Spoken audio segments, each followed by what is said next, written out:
Dr. Todd McClain provides periodontal and dental implant services in 2 convenient locations. They offer over a decade of experience treating patients, and appointments can even be scheduled in the evenings, weekends, or early mornings. Give them a call in Chapel Hill at 919-537-9774 or in Durham at 919-484-8338 or visit them online at gumsandimplants.org.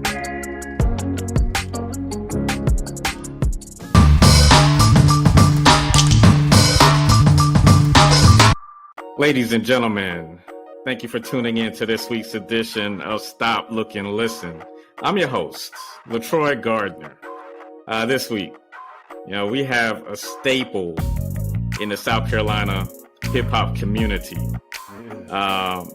We have the co-founder of Nonstop Hip Hop Live, the owner of Turntable City Record Store, and the co-founder of Keep God First Publications. We have Kingsley Waring, better known to us all as Kingpin, the villain of the vinyl. Yeah. Thank you for having me, man. Thank you for having me. Oh, no doubt. A privilege. Yes, sir. All right. So, like I said, Kingpin is the co-founder of Nonstop Hip Hop Live. They've been, blessing us, with their many contributions for close to 25 years now. Yeah, it's been a while. It's definitely been a while. Yeah, me and DJ Shakis, we go way back. Like we started actually Nonstop Hip Hop Live came after Nonstop Hip Hop. We started Nonstop Hip Hop, the radio show at WUSC 90.5 FM. That was like 98. Right. 98 or so, but I started doing the hip hop show there probably like 95 going into 96. So it used to be called 567 Productions because, a lot of my family is from the Low Country. And if phone numbers, the phones was always 567, such and such and such. So that's how it started. But then me and Shakis got together like 98. And from there we took off. What part of the Low Country? St. Stephen, South Carolina. Okay, I'm familiar. I'm from Beaufort. I'm from St. Helena. Well, there you go. You definitely understand. Definitely understand. Yeah, I mean that's the right time to be doing a hip hop show. Yeah.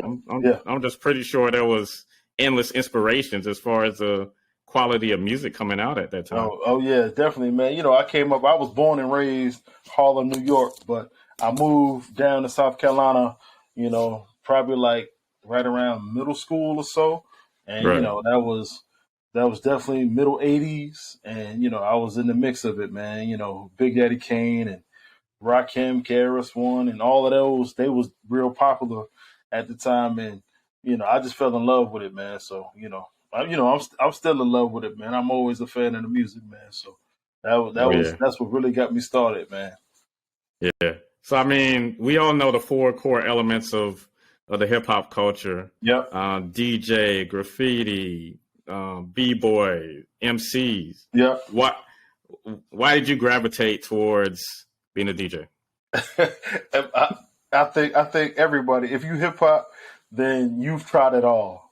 You tried to break dance, you did graffiti, you tried to rap a little bit, and you tried to DJ. And then, like I said, I'm from the birthplace in New York. So in New York, it was extremely evident everywhere you went. Graffiti everywhere, trains, buildings, people walking around with their notebooks or walking around with book bags. I mean, I used to see, B-boys and, just breakdancing everywhere because it was just the music. And then, of course, rappers and DJs, like some of my favorite DJs that really got me into it, of course, Jam Master Jay and, looking at Grandmaster Flash and, a lot of the DJs at that time, Eddie F and Mr. C and all kinds of DJs just back in that day just really got me into it. But, I tried my hand at everything, man. I tried to rhyme. I used to call myself Kingsley Ski. I used to, because when I really started loving hip hop was the group Fat Boys. Right. Fat Boys was the first group, like the first piece of wax that I ever bought, and it was a MC in that group called Cool Rocksky. and he was one of my favorite MCs of all time. So I called myself Kingsley Ski, but I tried to record myself and, pause tapes, just recording myself just to listen. And I hated how my voice sounded. So I stopped. But, in the mix of me realizing, I wasn't an MC, man, I kept buying records and buying tapes and, getting cassettes. Like, I really got to credit my, a lot of my older cousins, like my cousin Anthony and my cousin Corey, just stealing their tapes and making copies of their tapes. My cousin Cookie, like all types of it, just taking their stuff and just really building my collection. And I just fell in love with the music, only child. So, when you come up as an only child, you just needed an outlet. And for me, it was the music. So eventually, I used to draw, I used to do graffiti, but eventually I just, gravitated towards the music side of it. So just DJing and the production it just hit me. And, once I once I got my collection better and once I got confident, it was no turning back for me. Right. I mean, so what technique took you the longest to master? For me, really just actually learning how to blend the records together. Like making sure I can go from one record to the next on beat. That took the longest time. It took me a couple months of just practice because, I used to, like I said, I did pause tapes and, I used to play songs that were familiar, but just once I had to train my ear to hear how one record could go to the next record, once I got that done, everything else was just cakes, easy. That was the hardest part for me, just learning. It took a couple months. It took a couple listening, a couple different styles, different types of records, just to hear it, to practice. But once I got that, it was on to the races from there. Nice. So, I mean, I know you've probably been in the presence of the greatest DJs to ever do it. Like, I've seen a lot. Yeah. So who's someone that you just witnessed, doing that thing, and you was like, this is crazy. Like, I could never do that. Well, it's definitely been a lot of DJs I've seen, but probably for me might be Jazzy Jeff. Right. DJ Jazzy Jeff. I caught him, and this was actually, and I've seen a lot of DJs. I'm 45, so I've been around and I've seen a ton of DJs, but I caught Jazzy Jeff, might have been about 5 or 6 years ago now. And just watching him, his control of the records, his control of the crowd, him and Kid Capri. I seen DJ Kid Capri too, and just like Jazzy Jeff was using Serato at the time. And, for those who don't know, Serato is a digital program where you can manipulate music like you would actual records. But he killed it crazy. But then I seen Kid Capri back when he was still using records, and he came in at least 15, 20 crates of records and just going back and forth and just watching those two really like changed my whole mindset and knowing I'm below them. I'm still dope, but I know those fellas, they get busy. Nice. I mean, I've seen both of them in person, and Jeff is different. Yeah, he's like different, like different. Like he's definitely like lately he's definitely one of my favorite DJs, but lately he's become one of my favorite producers too. Just his style and just his, you can tell he really got a genuine love for the music. And that's me. I gravitate to the music, man. If people really love the music, then, I'm all for it. Yeah, and you two seem to have like a similar type of demeanor. I can see that. I can see that. My wife has said that. Oh, yeah. She's definitely said that. So, I mean, you just mentioned how like he was a master, at using Serato. Yeah. Just talk about that. Do you use Serato? Since, I mean, a lot of the old school DJs frown at that. Like they want you to stick to vinyl. Yeah, they really do. And, of course, when you old, of course you got your gripes but, for me, Serato has changed the game. Like it's literally me not bringing a ton of crates and just me bringing a hard drive with some of the same songs, just doing, what I want to do. Serato just makes it easier to DJ. But the thing I want people to understand is whether you use vinyl, CDs, control buttons, None of that matters if you can't DJ. It's the DJ that really matters. It's your song selection, your song history, your knowledge. Like everything is just technology. Technology just makes things better. That's the difference between a pen and a pencil. A pencil, you had to keep erasing and keep sharpening to keep it working. That's why they invented the pen. And the pen just lets you write better, more smoother, so you don't have to break it up. And it's the same thing. Like Serato's, it's a fantastic tool, man. But of course, I'm a purist at heart. I still love vinyl. I just did a event a couple weeks ago, actually, where it was just strictly vinyl. But I've actually been using Serato for a while, probably about 10 years now. I've used Serato, but I definitely still do events with vinyl. It's in my name, the villain of vinyl, so I can't let it go.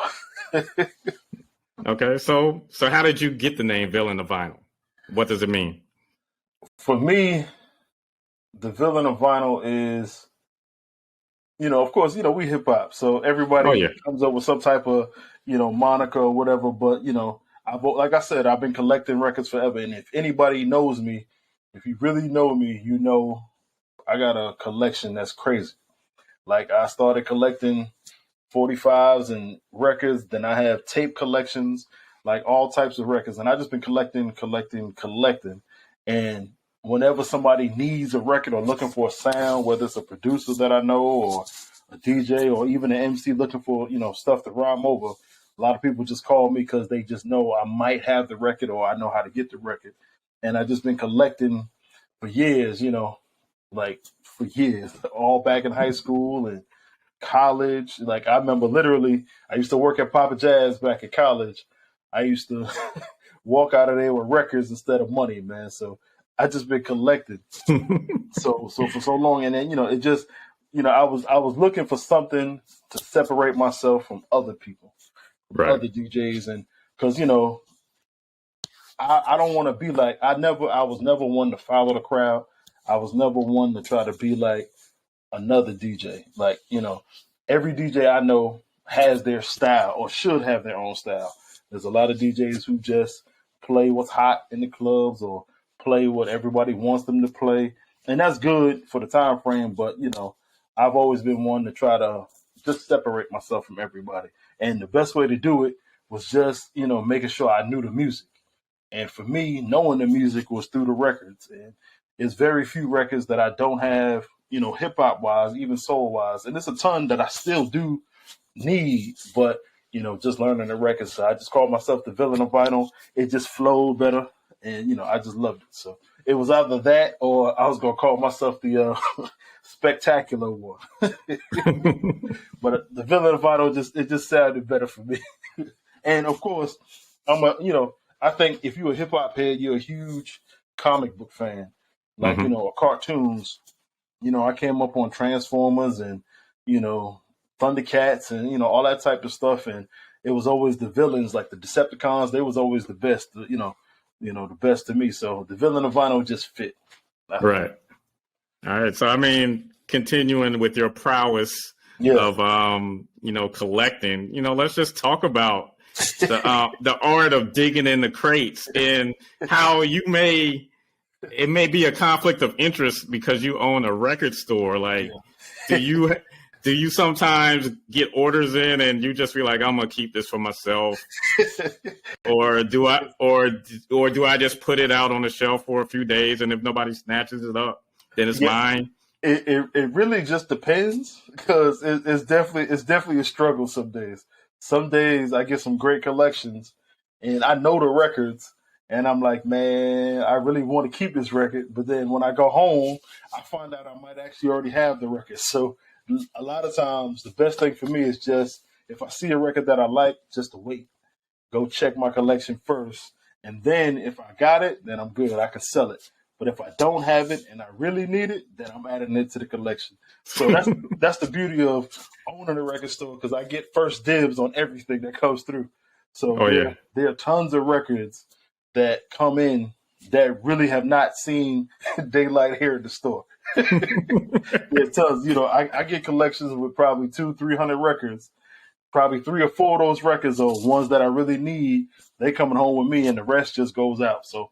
But it really just depends on the record because there's a lot. Like for me, the gaps that I'm really trying to fill are the records I came up with, like, a lot of the early hip hop type stuff. Because, when hip hop became popular, it was mainly CDs, cassettes. Like, they made vinyl records, but they mainly made like 12 inches, things like that. So finding like full albums, that's definitely hard, especially for like between probably about like 86, like from about 86 to about 96, that era of hip hop records, I'm really looking for a lot of those. If I don't have them already, most of them I got, but there's still a ton that I'm after, especially like a lot of like West Coast type stuff. So, but it really just depends. So, I mean, has any of the notorious crate diggers popped into Turntable City? Oh, like, yeah. A Diamond D or a Pete Rock or Q-Tip? Anyone like that? Not yet. I'm waiting for those. When they do come, you will definitely see them online. But I've definitely had a lot of fellas. Ninth Wonder has been in. A lot of cats from North Carolina, Georgia, Florida. A lot of producers I'm not gonna mention just yet have definitely been in. So it's definitely, and then it's not just even producers, man. I get a lot of rock acts and a couple reggae artists. It's all types of people just looking for records. And some records they find, like just this a week ago. It's not so much she wasn't popular, the lady who popped in, but she was an older lady and she was looking for a record to celebrate her father, because her father, he just lost might have been like his aunt or his mother. So she was trying to celebrate her father through finding a record of his mother. And she used to be a gospel singer. And lo and behold, I had the record here in stock. Her son went online looking for a record because he found out about the family history or whatever.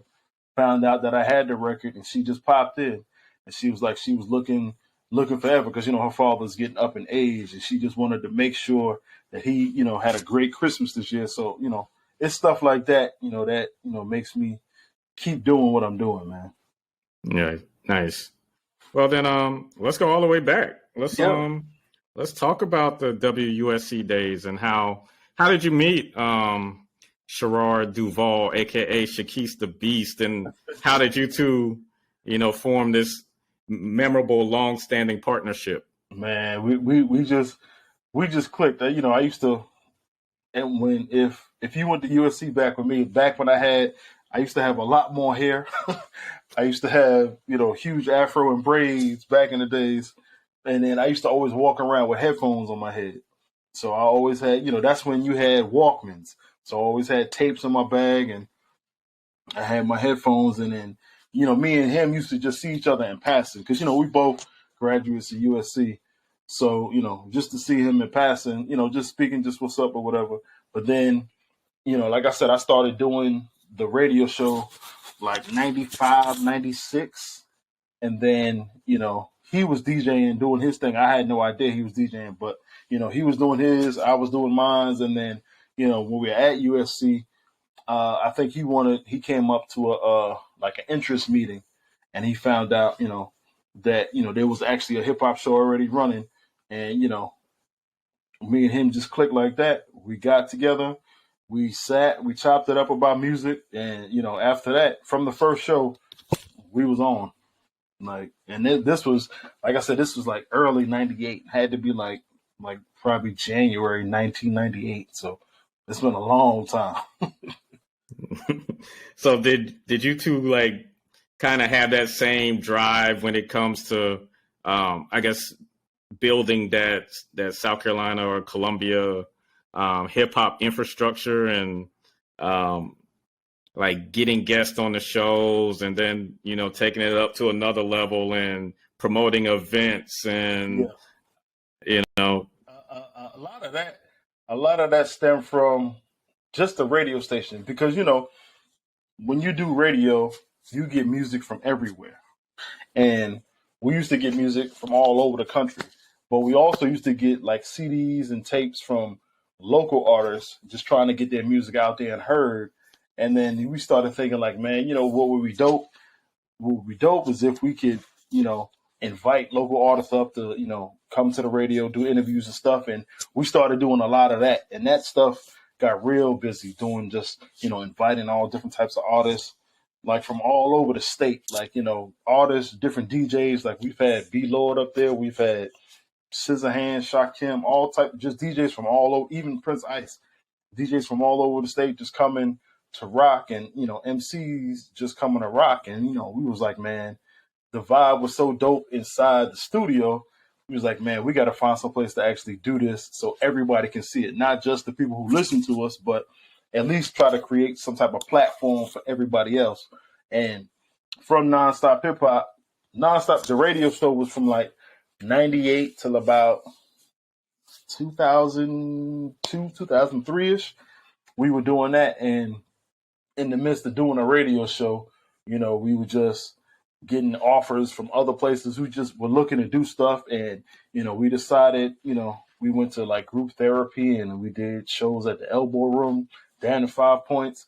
And we just decided, man, we just got to create a space, a safe haven, for a lot of the cats that we know and love and the music that we know. Because at that time, you got to think about it. To go hear live hip hop, you got to go to the club.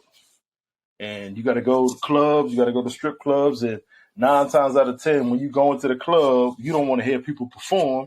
You want to dance, drink, feel up on some girls, just have some fun. That's what most people was trying to do at that time. But, we definitely did stuff at the clubs, but we was like, we want to make sure it's like an incubator for artists, like something that's dedicated to the art space, not so much the party club or the party crowd, but for those who want to, pursue the music and really do it. So it was, that's really how it became for us. Just, right.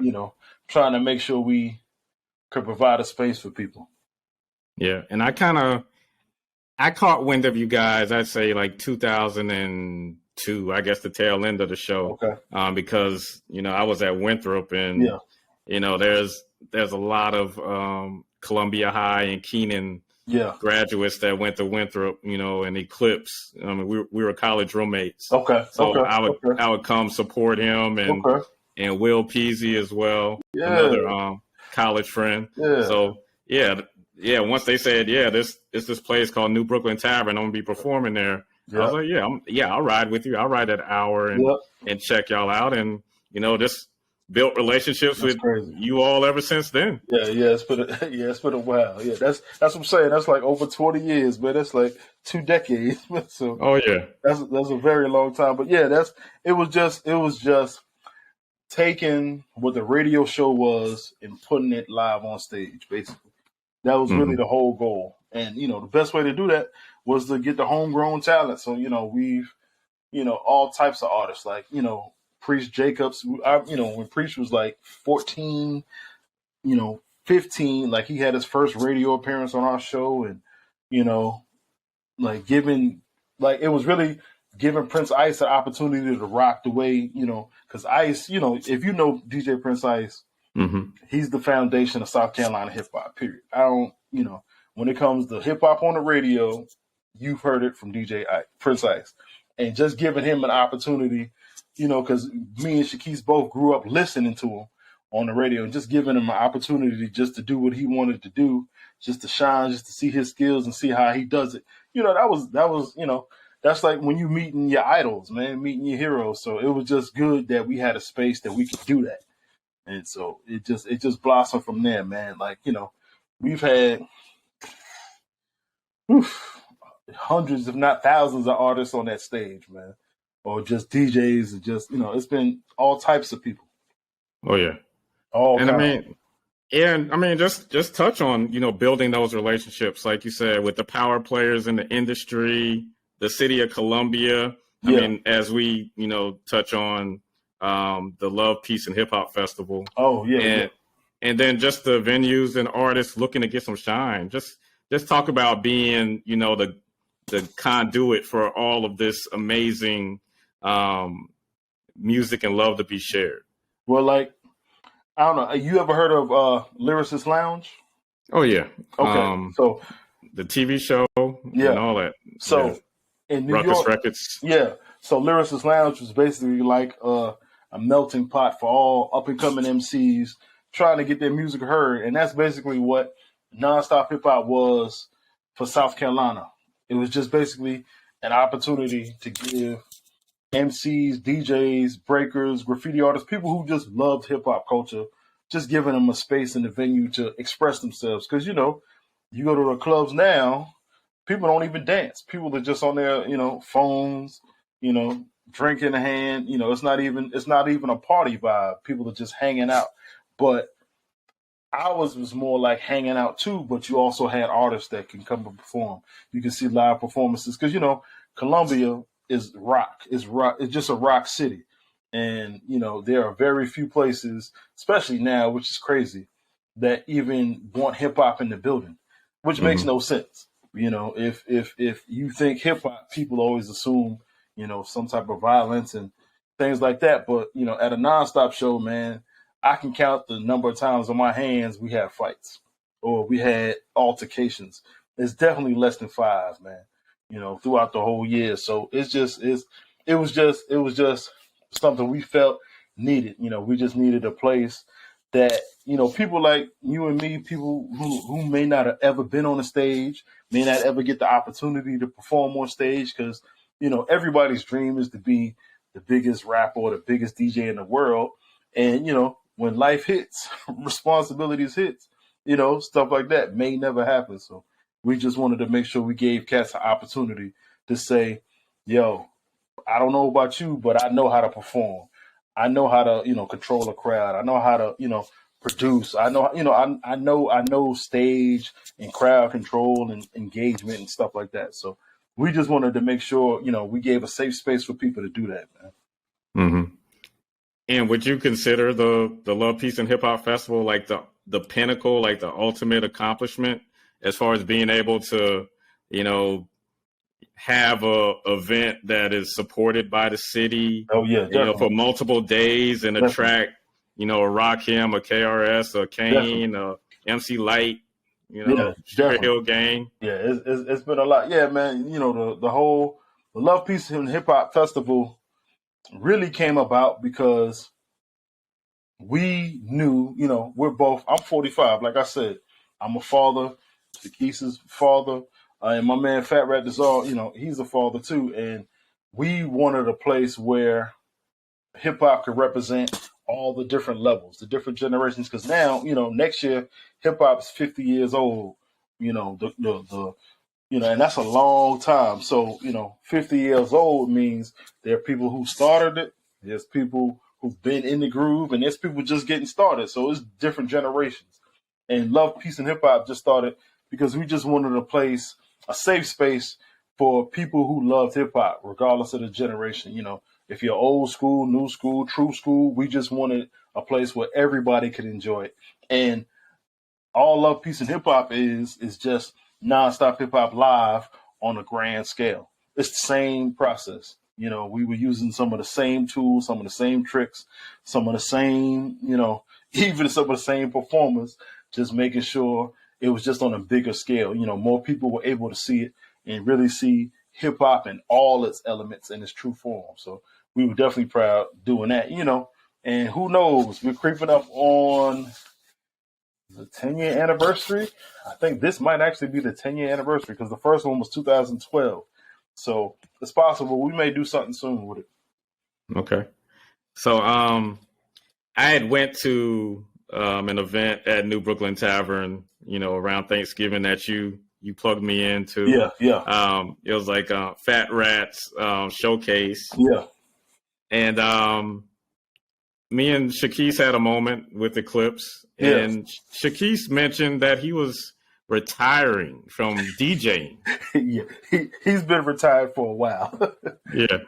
So has that thought ever crossed your mind? Like, you know what, I'm gonna, you know, hang it up and just focus on, you know, being an author and, you know, your business ventures and family. Like, if, in all honesty, this past year, 2022, has probably been the year that I've done the least amount of music DJ wise. Like this year, like I haven't, you know, people know me, they know I love doing mixtapes and I love doing projects, stuff like that. But this is the first year since I've been DJing that I haven't put out a mixtape. And I put out countless mixtapes in all my years of DJing, and this is the first year I haven't done it. So this year might be the closest that I've been right now, because I really, it's not so much that I don't have a love for it, because music has changed to me. Like the hip hop that I grew up on, the sounds that I grew up on, is different from what's being played out there. And there's nothing wrong with it. It's just different for me. It's not made for me. It's made for, people younger than me. But it's still some hip hop that's made currently that I love. But lately I just haven't been excited about doing it. But I've definitely still, I've done shows here and there. And, I've worked on some stuff, but I just haven't, put anything out. But, probably next year I'm going to get back into it, get back to the groove and, definitely drop some more projects. But I'm not retiring right now. Okay. As long as the hip hop, because there's still some records out there that I find that I love. But, I'm definitely not hanging it up right now. But I definitely have taken a pause in 2022. Okay. As long as you're back in 2023, because, I'm about to put you on the spot. So are you going to officially DJ my wedding or not? Yeah, most definitely. We can do it. Okay, good. We can do it. We can do it. All right. Yeah, we'll have to finish, talking about that, because I know, like I said in the message, I know that you're capable of delivering the experience that I'm envisioning in my head. So, well, yeah. I appreciate that, man. I appreciate it. Well, I'm a fan of the music, but one thing I learned when it comes to weddings is about the bride and what she likes. You may want to hear some thugged out DMX. So you got to make sure she enjoys the day. So. Oh yeah. Yeah, we've already had conversations. Yeah, I already know. It's compromise, my brother. Welcome. I've been married 15 years. It's compromise. Congrats. Yes. So what are you most proud of in your journey? Still being here, man. I'm DJ Kingpin, the villain of vinyl. Turntable City, first black-owned record store in the state. I'm still here, man. That's big. That stems from just my love of hip hop, my love for the music, man. Just making sure that I don't lose the love. That's been the best part of it. Now, like I said, it's been hard for me, because I'm a father, I'm a man, I got kids, I got, I got a wife, I got a full-time job. For those who don't know, I'm a teacher. So my time is not what I want it to be. You can see the gray hair. I got gray hair. I'm stressed like everybody else, but, I'm still here, man. Just trying to make it rolling, trying to do better. I still got breath in my lungs. So that means, I still got opportunities to do what I need to do, man. So I'm still here. So that's what matters for right now. Tomorrow might be something different, but for right now, I'm still here, man. Beautiful. Now, you might have just answered my next question, and that was what's something about you that people find most surprising?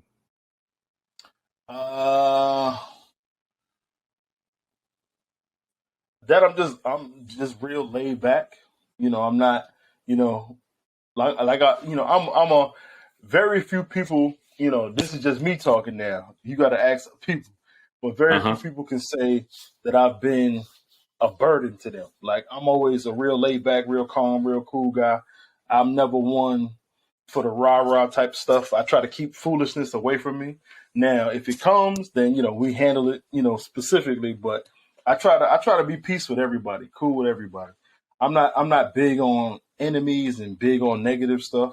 So, if I don't like you, I just keep to myself. I don't come out and disrespect you because I don't want you to do that to me. But, I keep to myself. I'm just real laid back guy. But what shocks a lot of people is when they see my collection. That's what shocks. But no, other than that, man, I'm just real, like a real laid back cat. Nothing, I'm not trying to make any waves unless it's, to improve my, my family, improve my peoples, and improve my business, man.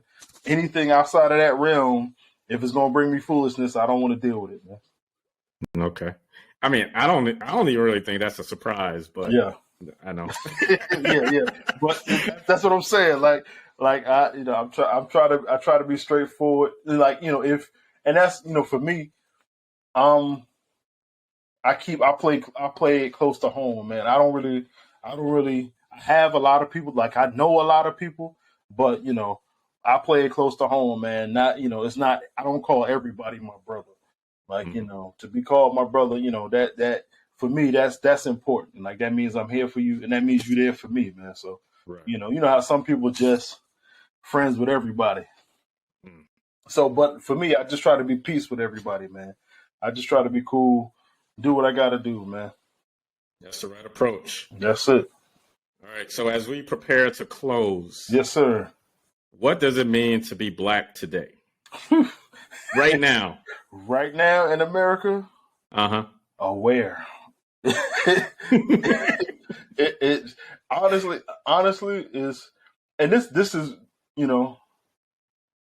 this really was tied into history, man. Just being Black, just being resilient, just being, as old folks would say, staying prayed up, staying prepared, staying focused.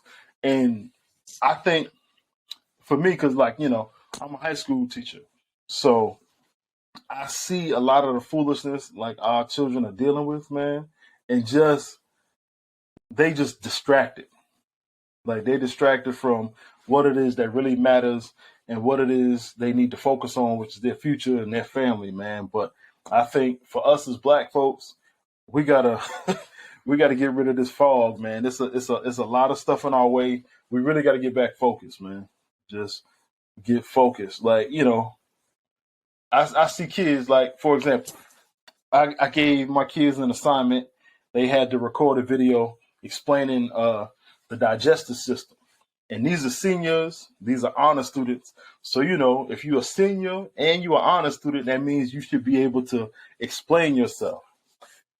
Kids had to do this assignment, like record, like, I think it's like a 2-3 minute video. And it was a struggle for some of them, man. But if I asked them to do a dance, what's the latest dance? They could dance 10 minutes straight. And I'm like, you're more focused on, doing a TikTok dance instead of being able to explain yourself. Because when you get out of this high school building, you're going to be in situations where you got to explain yourself. You got to know how to deliver messages, deliver your point, explain what's happening, break down facts, things like that. And a lot of them, it's a struggle, man. And not even so much the kids struggle because parents struggle.